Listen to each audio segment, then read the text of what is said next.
여러분, 이 세상 천지 만물은 누가 만드셨나요? 그리스도인들은 우리가 믿는 하나님이 창조주라고 믿고 고백합니다. 창조와 생명 진화의 다양한 스펙트럼이 있습니다. 리처드 도킨스 같은 자연주의적 진화론자로부터 젊은 지구론까지 참 다양한데요. 자연주의적 진화론과 젊은 지구론은 스펙트럼의 양끝에 있습니다. 자연주의적 진화론자는 무신론적 시작과 진화를 말하고, 젊은 지구론은 성경을 문자 그대로 해석해 유신론적 입장, 즉 유일신 하나님께서 창조하신 피조세계인 지구의 나이가 6천년에서 1만 년 사이 정도라고 봅니다. 어떤 입장에 서 있느냐와 상관없이 우리가 살고 있는 지구는 지금 몸살을 앓고 있다는 사실입니다. 이 점은 누구도 부인할 수 없는 팩트입니다. 그럼 누가 모든 생명이 살기 좋은 이 지구를 이렇게 불행한 곳으로 만들어가고 있습니까? 동물입니까? 식물입니까? 조류입니까? 어류입니까? 아니면 무생물입니까? 바로 저와 여러분 같은 욕망으로 가득 차 있는 인간이 만든 짓입니다. 지난 7월 21일 지표면 온도가 평균 17.09도를 기록하면서 최고 기록을 갱신했다고 합니다. 굳이 이런 수치가 아니더라도 한반도만 봐도 지구온난화로 인한 기후위기를 알 수 있습니다. 밤낮을 가리지 않고 이어지는 살인적인 폭염과 국지성 폭우가 일상이 되었습니다. 저는 요즘 동남아에 살고 있는 느낌을 받습니다. 우리가 동남아로 여행을 가면 밤낮으로 무더운 날씨를 대면하게 됩니다. 거기다 짧은 시간 장대비와 같은 국지성 폭우인 스콜을 경험하게 됩니다. 실제로 이번 여름 하늘은 파랗고 정말 좋은 날씨인데 갑자기 바람이 불기 시작하더니 몇 분 동안 엄청난 양의 소나기를 퍼붓고 사라지는 경험을 한 적이 한두 번이 아닙니다.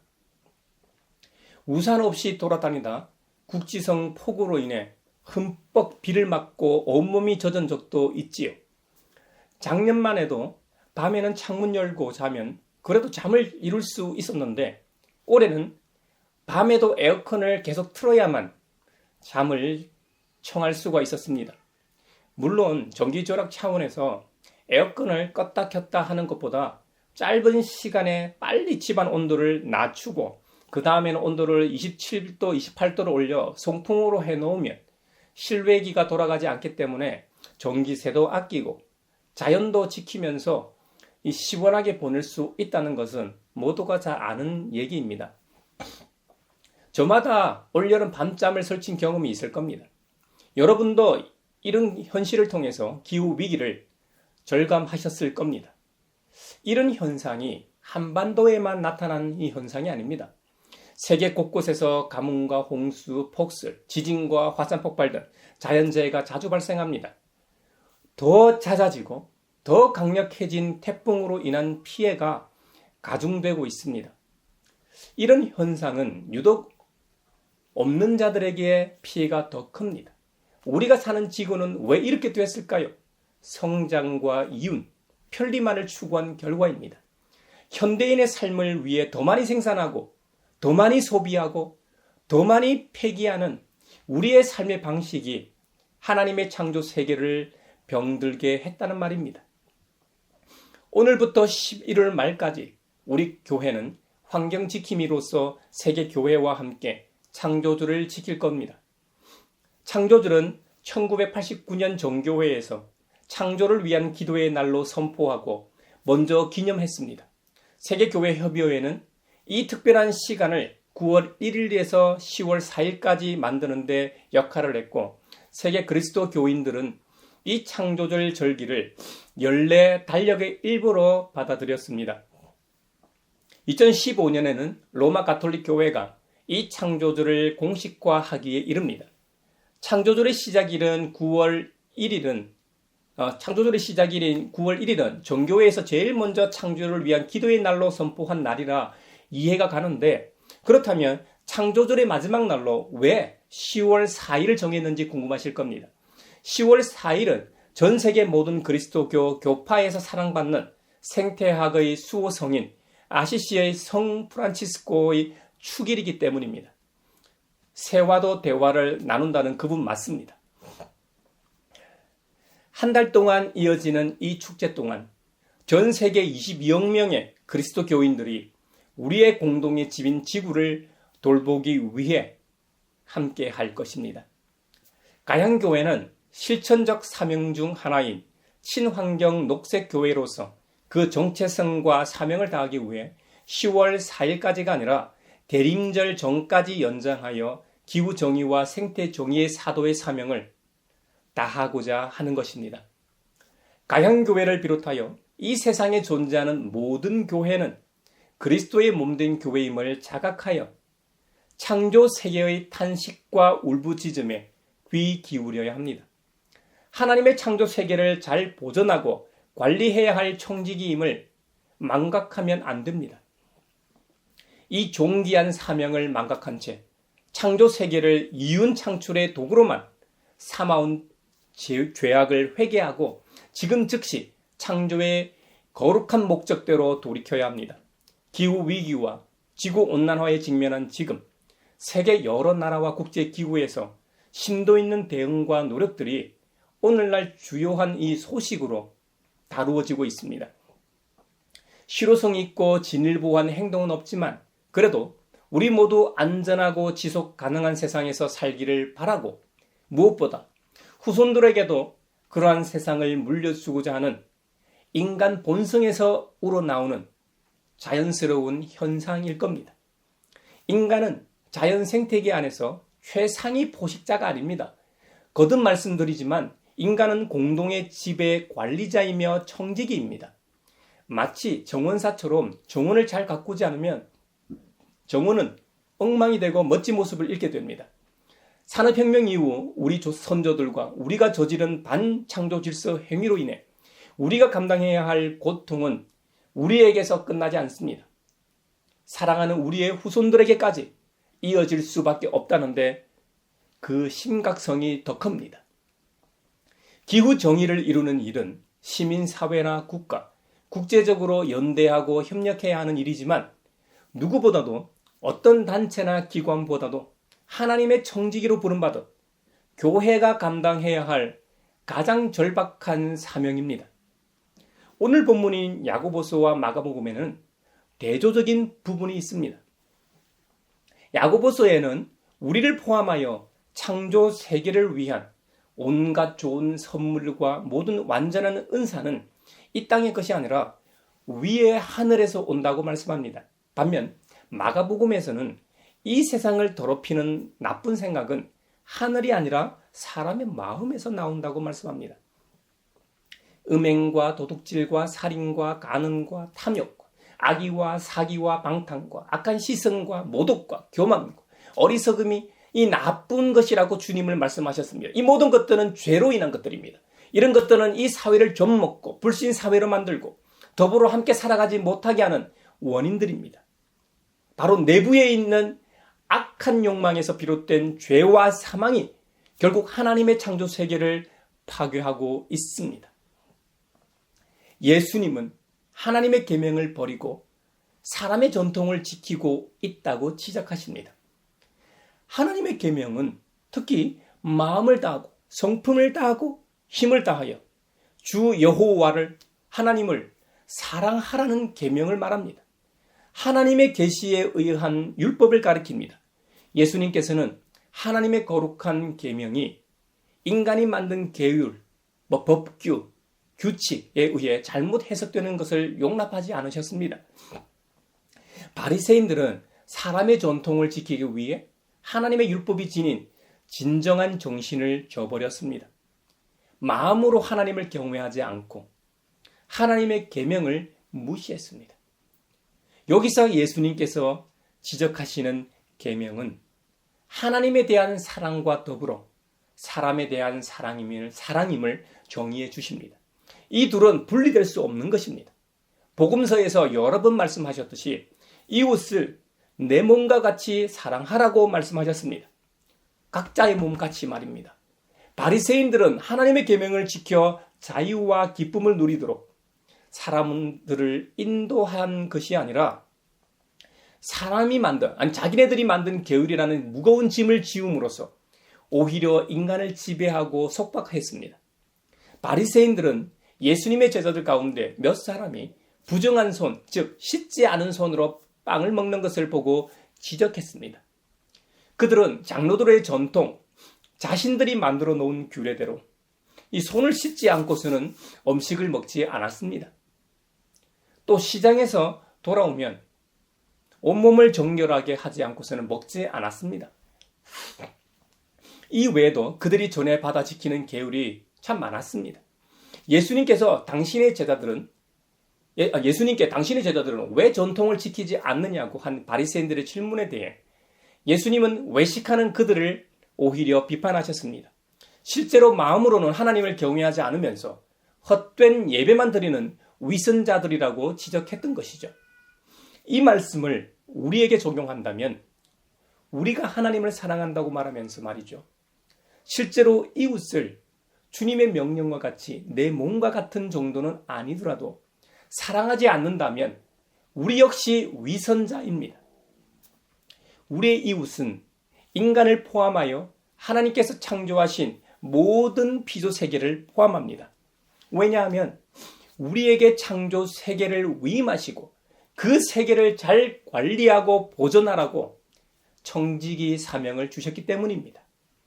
문제는 이 사실을 인정한다고 해도 우리에게 그런 능력이나 힘이 있느냐입니다.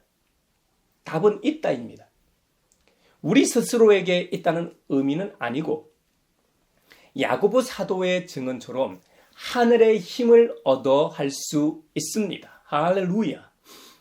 요즘 우리 아이들이 하늘에 있는 해와 달과 별들에 관심이 많습니다.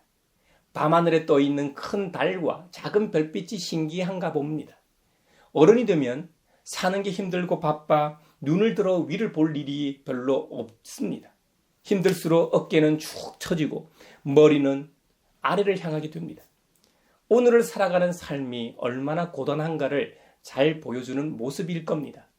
야고보서에서는 이 세상에서 우리 모두가 살아가게 주어진 것들은 위에서 주어진 것이라고 단언합니다. 우리 아이들이 요즘 신기하게 여기는 하늘의 해와 달과 별들, 성운, 성단, 은하는 온 우주를 지으신 하나님 아버지께로부터 내려온다고 명확하게 말합니다. 그런데 무엇보다 우리 아버지 하나님은 변함이나 회전하는 그림자가 없으시다고 안심시킵니다. 예전에는 천동설이니 지동설이니 논쟁이 있던 시절도 있었지만 지금은 누구나 천동설이 틀리고 지동설이 맞다는 것을 다 압니다. 지구는 자전하면서 태양의 주위를 1년에 한 번씩 돌고 있습니다. 또 태양계는 우리 은하를 초당 230km로 돌고 시간당 약 80만 km에 달하는 속도로 엄청난 속도로 돌고 있다고 합니다. 야고보서에서는 천문학을 나타내는 전문 용어를 사용해 하나님을 표현하고 있습니다. 야고보서 1장 17절에 보면 온갖 좋은 선물과 모든 완전한 은사는 위에서 곧 빛들을 지으신 하나님께로부터 내려옵니다. 아버지께서는 이러저러한 변함이나 회전하는 그림자가 없으십니다. 아멘. 온갖 좋은 선물과 모든 완전한 은사는 우리가 이 땅에서 살아가면서 꼭 필요한 것들임을 알 수 있습니다. 우리가 창조 세계에서 믿음을 지키며 사는 동안 다양하고 수많은 은사들이 필요할 뿐만 아니라 영원한 생명의 선물이 그 믿음을 지킨 성도들에게 약속되었음을 동시에 보여줍니다. 피조 세계에서 사는 동안 온갖 유혹을 이겨낼 수 있도록 하나님의 지혜를 비롯하여 수많은 은사를 주시며 영원한 생명으로 인도하십니다. 바로 이런 것들이 위로 빛들의 아버지로부터 오는 것임을 야고보 사도는 말하고 있습니다. 빛들의 아버지 하나님을 언급하면서 그분은 변함이나 회전하는 그림자가 없으시다고 묘사합니다. 참 재미있는 표현입니다. 여기서 빛들은 하늘에 있는 천체를 포괄하는 말입니다. 해와 달과 별들, 우주에 존재하는 모든 천체를 가리킵니다.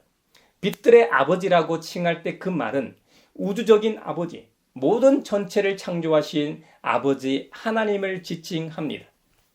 그 말은 이 창조 세계에서 유혹을 이길 수 있도록 하시며 영원한 생명을 누리도록 모든 선한 은사와 온전한 선물을 주시는 분은 전적으로 빛들의 아버지이신 하나님이심을 설파합니다. 한편 변함을 가리키는 원어는 파랄라게입니다. 파랄라게. 변화, 변동을 뜻하는데 이 용어는 천문학을 나타내는 전문 용어입니다. 궤도를 따라 움직이는 별들의 움직임이나 선회를 나타냅니다. 회전하는에 해당하는 원어는 트로페스입니다. 트로페스. 이 역시 천체의 운동을 가리키는 천체 용어입니다. 그림자를 가리키는 원어로 보면 아포스키아스마입니다. 아포스키아스마. 일식이나 월식에 의해서 생기는 그림자 등을 의미합니다. 야고보 사도는 천문학과 관련된 용어를 사용해서 빛들, 곧 천체들을 회전해서 그림자를 만들어내는 것처럼 변하고 이동한다고 묘사했습니다. 반면 빛들의 아버지이신 하나님은 절대로 변하지 않으시는 분이심을 강조합니다.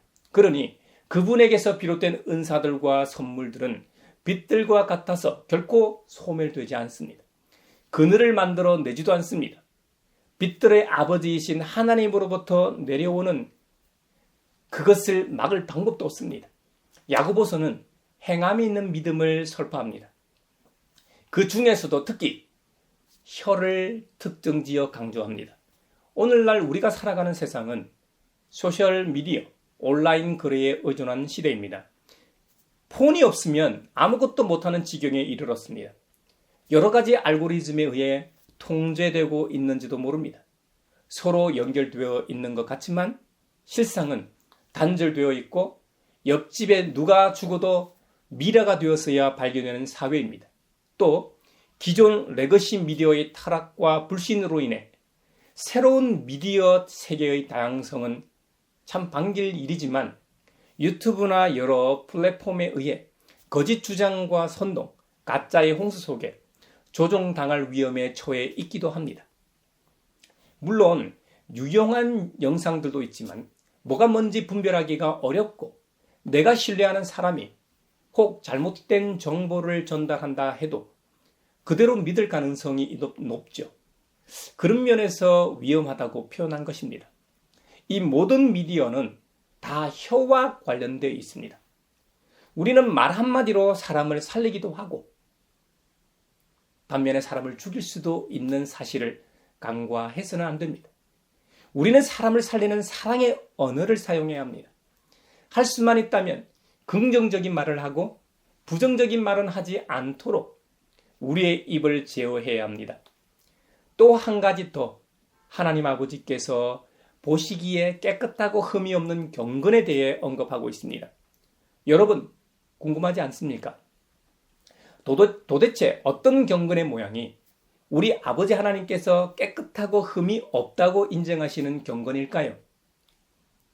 고난을 겪고 있는 고아들과 과부들을 돌아보주는 것입니다. 돌보아 주는 것입니다. 그리고 자기를 지켜서 세속에 물들지 않는 것입니다. 고난을 겪고 있는 고아들과 과부들 같이 인격적인 존재를 포함하여 오늘부터 시작되는 창조절과 연결지어 창조 세계로 보겠습니다. 우리가 창조 세계를 잘 돌보기 위해 어떤 행동을 해야 할까요?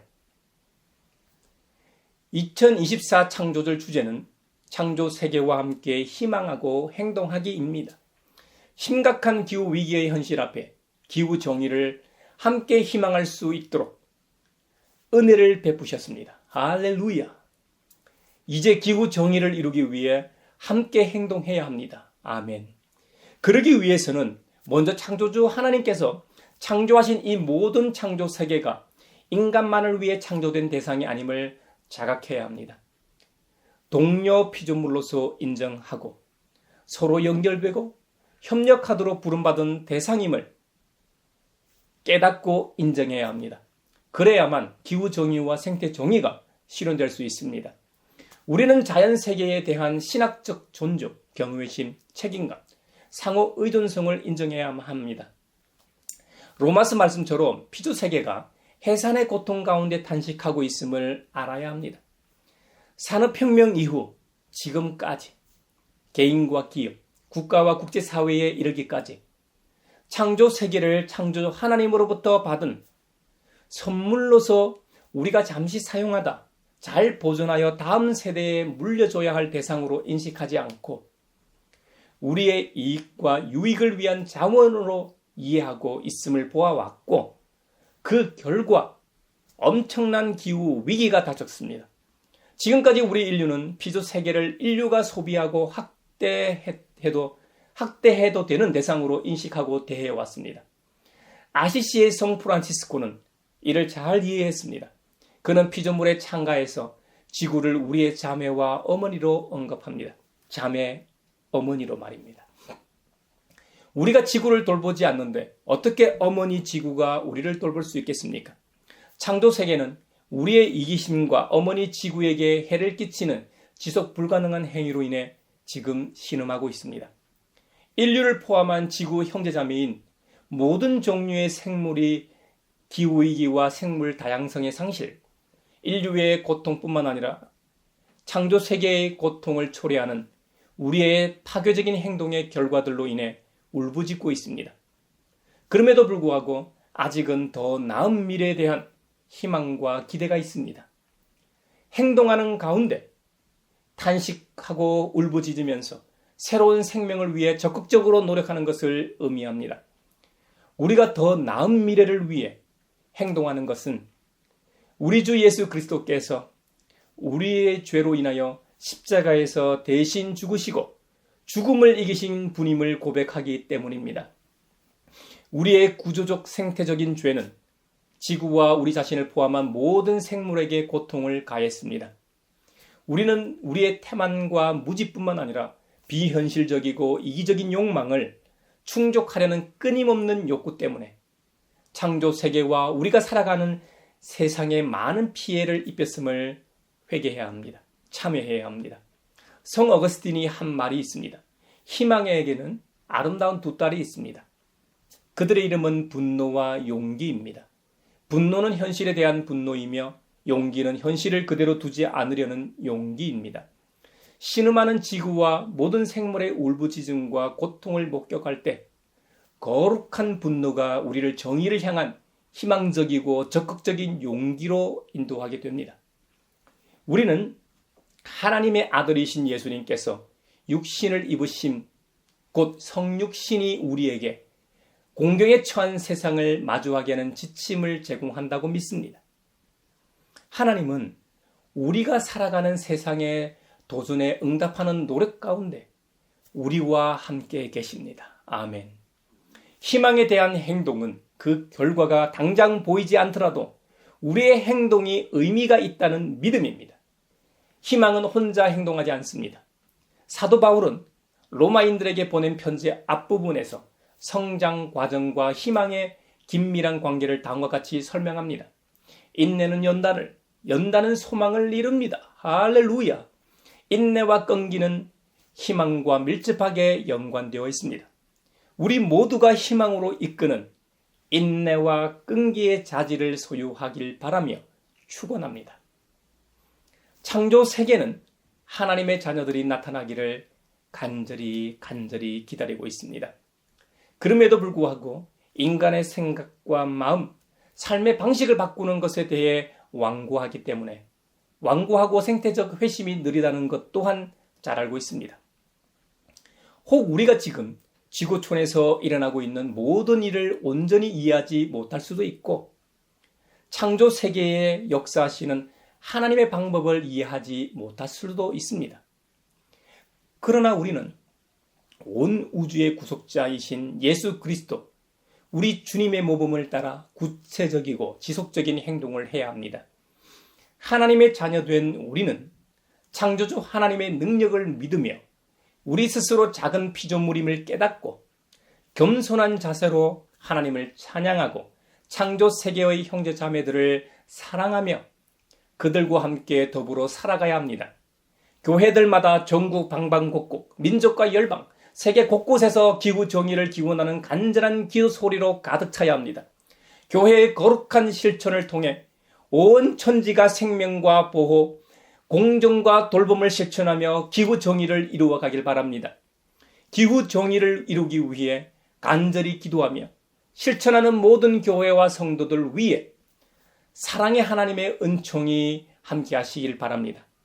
그리고 기후 위기로 신음하는 모든 창조 세계 위에 창조주 하나님께서 생명 살림과 회복의 은총으로 역사해 주시길 믿으며 축원합니다.